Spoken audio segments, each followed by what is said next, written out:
Hi, my name is Justin Blittel, and this is my Synoptic Gospel Final. Let's talk Synoptic Gospels. What are they? Why do we have them? And what makes them different? Well, let's start with what they are. The Synoptic Gospels are the first three books in the New Testament. We have Matthew, Mark, and Luke. But why not John? Well, there's a lot that goes into that question, so let's take a little time and unpack it. As we read through the Bible, we see some differences between the four Gospels. Just like when we meet different people, everyone has a little bit of a different flair to them. Matthew, Mark, and Luke, however, decide to write their accounts in a little bit of a different way than John did. So, what are these differences?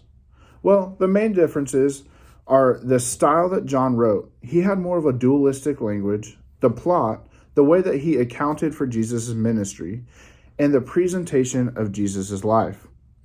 Now, each gospel has a different underlining message. For Matthew, he wanted to convey the fact that Jesus was the Jewish Messiah and the fulfillment of the Old Testament hopes. For Mark, he wanted to emphasize that Jesus was a suffering Son of God who offered himself as a sacrifice for sin. But then Luke portrayed Jesus as a Savior for all people. But the question has to be asked, if there are differences in the gospel, can we trust them? The quick answer is there are more similarities than differences.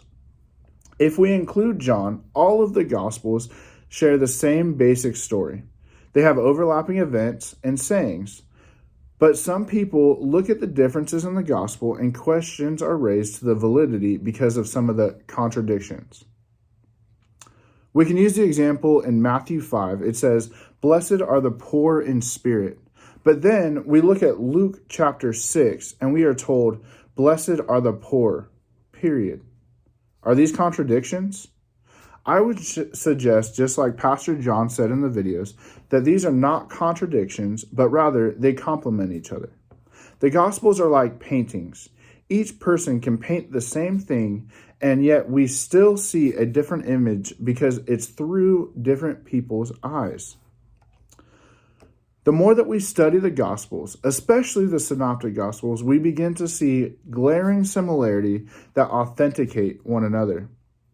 Because there are some differences, it actually helps us prove that the accounts were given truthfully by different people and not manufactured, copied, or reproduced accounts of one another, but truthfully told through the eyes of each of the writers. So what can we find in the Gospels? Well, to begin with, we find historical accounts. We first see this in the genealogy of Jesus.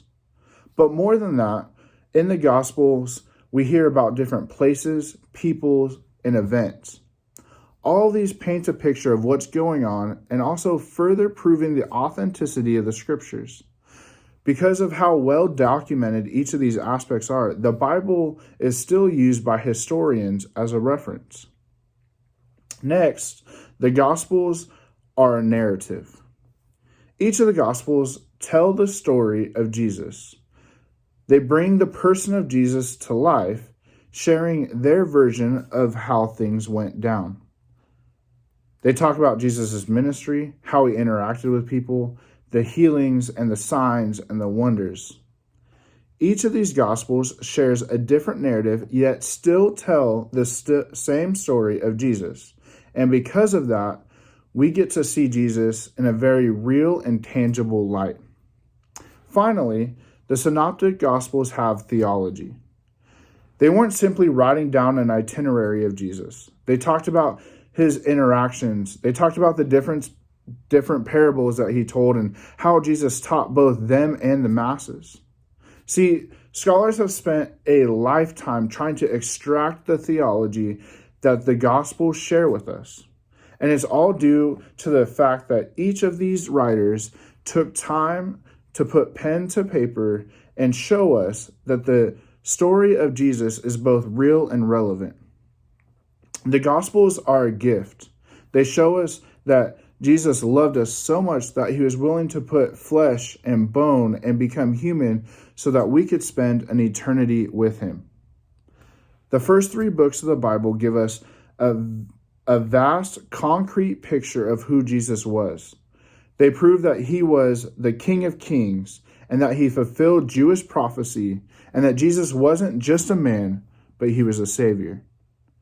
I hope that this time together encourages you to look deeper into the Synoptic Gospels and begin to see the similarities and the differences and how God uses those to enhance our relationship with him. My prayer for you today is that this was beneficial and that we can continue to grow together as believers. Thank you, and God bless.